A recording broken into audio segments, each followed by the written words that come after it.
En la Plaza Mayor de Madrid. Bajo el sol implacable de un mediodía de verano. Juan besó a Miguel por primera vez. Sin darse cuenta de que su padre lo observaba desde la terraza de un café cercano.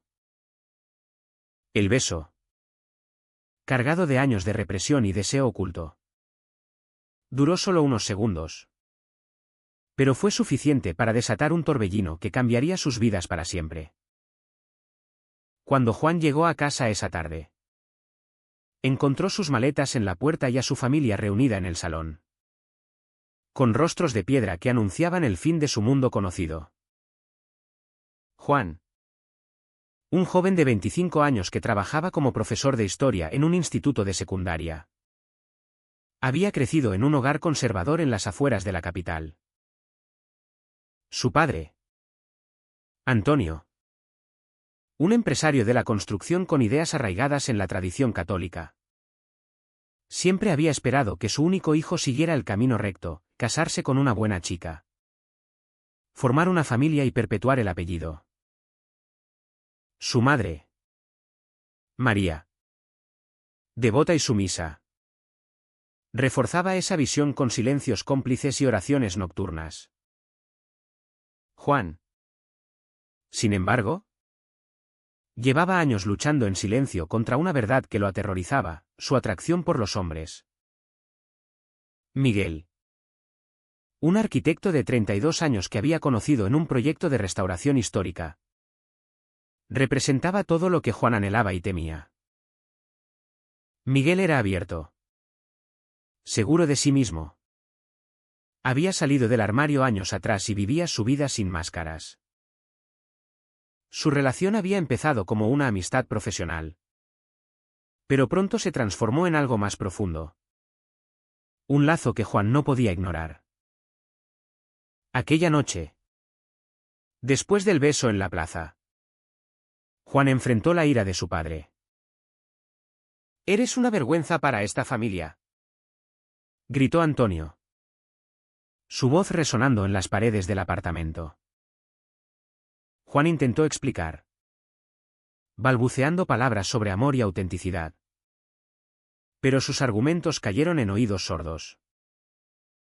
María lloraba en un rincón, murmurando plegarias, mientras su hermana menor, Elena, de 18 años, lo miraba con una mezcla de confusión y lástima. «No puedes quedarte aquí», sentenció Antonio. «Toma tus cosas y vete. No quiero verte más». Juan, con el corazón hecho trizas, recogió sus maletas y salió a la calle, donde la noche madrileña lo envolvió como un manto frío. Llamó a Miguel, quien lo recogió en su coche y lo llevó a su pequeño apartamento en el barrio de Malasaña. Allí, entre sollozos, Juan relató lo sucedido. Miguel lo abrazó, prometiendo estar a su lado. Pero en su mente ya se formaban dudas. ¿Estaba listo Juan para este salto al vacío? Los días siguientes fueron un torbellino de emociones. Juan se instaló temporalmente con Miguel, pero la culpa lo carcomía. Cada llamada perdida de su madre era un puñal. Y los mensajes de Elena, preguntando si estaba bien, lo hacían cuestionar su decisión. En el trabajo, Juan mantenía una fachada de normalidad, pero sus alumnos notaban su distracción. Uno de ellos, un chico de 16 años llamado Pablo, que sospechaba de su propia orientación, se acercó a él después de clase. «Señor, ¿está todo bien? Parece triste». Juan, conteniendo las lágrimas, le dio un consejo vago sobre ser uno mismo. Pero internamente se debatía, ¿era hipócrita animar a otros cuando su propia vida era un caos? Mientras tanto, Miguel enfrentaba sus propios demonios. Había perdido a amigos y oportunidades laborales por ser abiertamente gay en un sector aún conservador como la arquitectura. Recordaba el día en que su expareja, Carlos, lo había dejado por no poder soportar la presión social. Ahora, con Juan, sentía una responsabilidad abrumadora. Debía empujarlo a confrontar a su familia o dejar que el tiempo curara las heridas. Decidió actuar, organizó una cena con sus amigos más cercanos. Un grupo de hombres gays que habían pasado por experiencias similares. En esa velada, Juan escuchó historias de rechazo y reconciliación. De padres que eventualmente aceptaban y de otros que nunca lo hacían. Uno de ellos, un abogado llamado Raúl, le ofreció ayuda legal si las cosas empeoraban. Pero Juan, abrumado, se retiró temprano, sintiendo que no pertenecía del todo a ese mundo. La tensión escaló cuando Antonio descubrió dónde vivía Juan. Un día, apareció en la puerta del apartamento de Miguel, exigiendo hablar con su hijo. Esto es una fase. Juan, vuelve a casa y olvídate de esta tontería. Miguel intervino, defendiendo su relación. Pero Antonio lo miró con desprecio. Tú eres el que lo ha corrompido. La discusión subió de tono.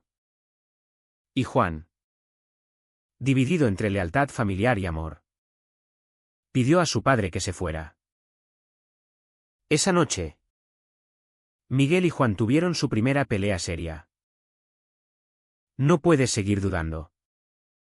Juan, o estás conmigo o con ellos. Juan, herido, respondió, ¿y si pierdo todo por ti? La pregunta quedó suspendida en el aire, como una bomba de tiempo.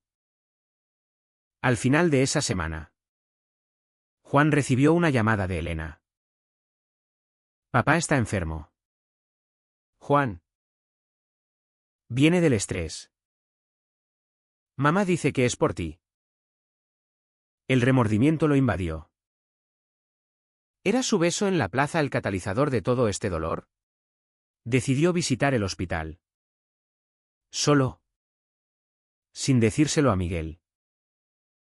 Allí, encontró a su padre postrado en una cama. Más frágil de lo que recordaba.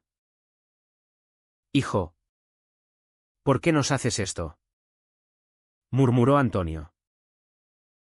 Juan, con voz temblorosa, intentó explicar su verdad. Pero las palabras se atascaban. Salió del hospital con el alma en pedazos, preguntándose si valía la pena el precio de su libertad. Juan regresó al apartamento esa noche con el peso de la culpa sobre sus hombros. Miguel lo esperaba, ansioso. Y al ver su expresión, supo que algo había pasado. Fui al hospital, confesó Juan. Mi padre está mal. Y es por mí. Miguel, frustrado, argumentó que no era su culpa. Que la intolerancia de Antonio era el verdadero problema. Pero Juan no podía sacudirse la idea de que su elección había causado daño real. Esa discusión marcó el inicio de una grieta en su relación. Miguel, que había luchado tanto por su propia aceptación, veía en las dudas de Juan un eco de su pasado inseguridad. Si no estás seguro, quizás debamos darnos un espacio, sugirió. Aunque le dolía decirlo. Al día siguiente, Juan volvió al trabajo con la mente dispersa. Durante una clase sobre la historia de España en el siglo XX, tocó el tema de la represión durante el franquismo. Y sin querer, sus palabras se tiñeron de experiencia personal. La sociedad impone normas que ahogan la individualidad, dijo. Y Pablo, el alumno sensible, lo miró con comprensión. Después de clase. Pablo se quedó y confesó, señor. Creo que soy gay. ¿Qué hago? Juan. Tomado por sorpresa. Le aconsejó buscar apoyo en asociaciones como FELT. Pero internamente se sentía un fraude. ¿Cómo guiar a alguien cuando su propia vida era un laberinto? Mientras tanto, en el círculo familiar, las cosas empeoraban. María, la madre de Juan, decidió intervenir. Llamó a Miguel directamente. Su voz temblorosa al teléfono. Por favor. Déjalo en paz. Él no es como tú. Miguel. Ofendido pero compasivo. Le explicó que el amor no se elige. Pero María colgó. Convencida de que Miguel era el villano. Esa llamada avivó el fuego en Miguel, quien empezó a presionar a Juan para que se posicionara públicamente. Únete a la marcha del orgullo este fin de semana. Muéstrales que no te avergüenzas. Juan, aterrorizado por la exposición, rechazó la idea. No estoy listo, admitió. La negativa llevó a otra pelea, donde Miguel acusó a Juan de cobardía. Y Juan replicó que Miguel no entendía la presión de una familia como la suya. Elena, la hermana, se convirtió en un puente inesperado. Visitó a Juan en secreto, trayendo noticias del hogar. Papá se recupera. Pero está obsesionado con salvarte. Habla de terapia de conversión. Juan se horrorizó al oír eso. En España, aunque ilegal en algunas comunidades, la idea persistía en círculos conservadores. Elena, más abierta gracias a su generación, apoyaba a Juan en silencio. Haz lo que te haga feliz, hermano. Pero su visita fue descubierta por Antonio, quien la castigó quitándole el teléfono. Elena, rebelde, huyó a casa de una amiga y envió un mensaje a Juan: no vuelvo hasta que te acepten. La situación alcanzó un punto crítico cuando Miguel recibió una oferta de trabajo en Barcelona. Un proyecto grande. Una oportunidad para avanzar en su carrera. Podríamos mudarnos juntos, propuso a Juan. Pero Juan vacilaba. Dejar Madrid significaba cortar lazos definitivos con su familia. Necesito tiempo, dijo. Miguel, herido por la indecisión, empezó a distanciarse. Pasaba más tiempo con sus amigos, incluyendo a Raúl, el abogado, con quien compartía una historia pasada. Juan, celoso y paranoico, comenzó a cuestionar la lealtad de Miguel. Una noche, revisó su teléfono y encontró mensajes ambiguos con Raúl. Solo somos amigos, explicó Miguel. Pero la semilla de la duda ya estaba plantada. En el trabajo, las cosas se complicaron más. El director del instituto, un hombre conservador, recibió una denuncia anónima sobre la conducta inapropiada de Juan. Aunque no especificaba detalles, Juan sospechaba que provenía de su padre o algún conocido. Durante una reunión, el director lo interrogó: ¿hay algo que debas saber sobre tu vida personal? Juan, sudando frío, negó todo. Pero la presión lo estaba quebrando. Esa tarde, se reunió con Pablo, quien le contó que había salido del armario con sus padres y había sido apoyado.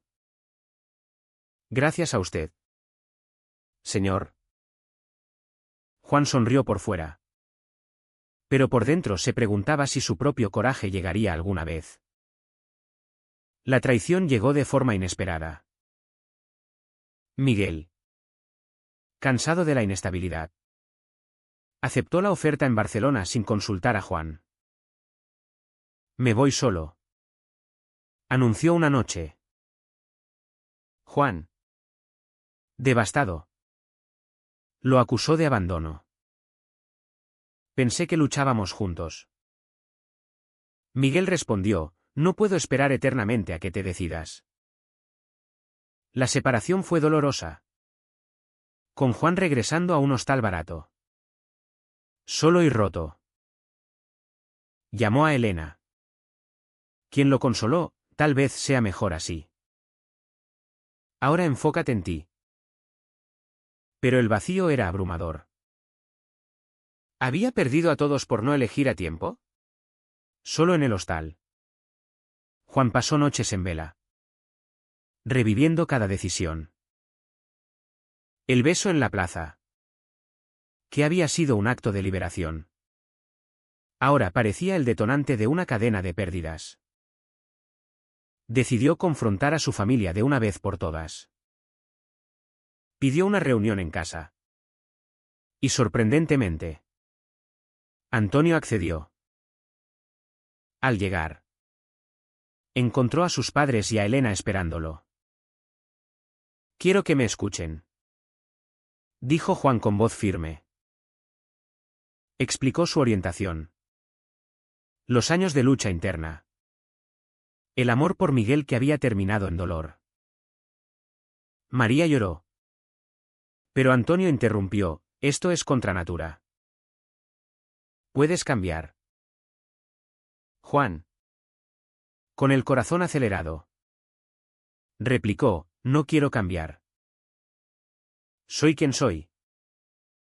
La discusión escaló, con Antonio amenazando con desheredarlo. Elena intervino, papá.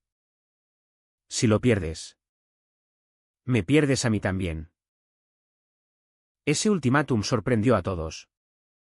Y Antonio, por primera vez, dudó. Mientras tanto, Miguel en Barcelona luchaba con su propia culpa. El nuevo trabajo era emocionante, pero la ausencia de Juan lo atormentaba. Raúl, viendo su vulnerabilidad, intentó reavivar viejos sentimientos. Juan no estaba listo. Yo sí lo estoy. Miguel, tentado por la estabilidad, pasó una noche con él. Pero al amanecer, el remordimiento lo invadió. Esto fue un error, confesó. Raúl, herido, lo acusó de inmadurez. Miguel decidió llamar a Juan. Pero el teléfono estaba apagado. En su lugar, escribió una carta, te extraño. Fui egoísta. La envió por correo, ignorando si llegaría a tiempo. De vuelta en Madrid, Juan enfrentaba repercusiones laborales. La denuncia anónima llevó a una investigación formal. Durante la audiencia, tuvo que defender su profesionalismo. Mi vida personal no afecta mi enseñanza, argumentó. El director, influenciado por presiones externas, lo suspendió temporalmente. Juan, furioso, sospechó de su padre y lo confrontó por teléfono. ¿Fuiste tú? Antonio lo negó. Pero la duda persistió. Elena investigó y descubrió que un vecino conservador, amigo de la familia, era el culpable. Papá lo sabía y no lo detuvo. Reveló.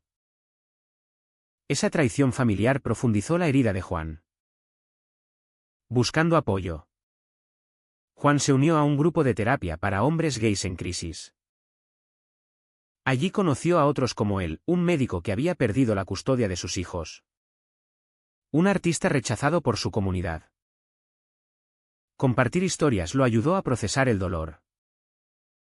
Uno de los miembros, un psicólogo llamado Luis, le aconsejó: el cambio viene de adentro. Pero a veces hay que cortar lazos tóxicos. Inspirado, Juan decidió participar en la Marcha del Orgullo. Solo, vestido con una camiseta arcoíris, caminó por las calles de Chueca, sintiendo por primera vez una pertenencia. Vio a Pablo allí, con sus padres, y se abrazaron. Gracias por inspirarme, dijo el chico. La carta de Miguel llegó en ese momento crítico. Juan la leyó con lágrimas. Miguel admitía su error con Raúl, pidiendo perdón. Quiero intentarlo de nuevo, pero en tus términos. Juan, dividido, debatió internamente. ¿Podía perdonar la infidelidad? La confianza rota era un precio alto. Llamó a Elena para consejo. Si lo amas, dale una oportunidad. Pero protégete. Juan decidió viajar a Barcelona. Pero antes, visitó a sus padres una última vez. Si no me aceptan, no volveré. María, rompiendo su silencio, abrazó a su hijo. Te quiero. Juan, dame tiempo. Antonio, rígido, no dijo nada. Pero no lo detuvo. En Barcelona, Juan confrontó a Miguel en su nuevo apartamento. Me traicionaste, acusó. Miguel, arrepentido, explicó: tenía miedo de perderte. Y actué mal. La conversación fue larga, llena de lágrimas y verdades. Juan reveló su suspensión laboral. Y Miguel ofreció ayuda: vuelve conmigo. Lucharemos juntos. Pero Juan dudaba. ¿Y si la sociedad nos aplasta? Miguel respondió: entonces nos levantamos.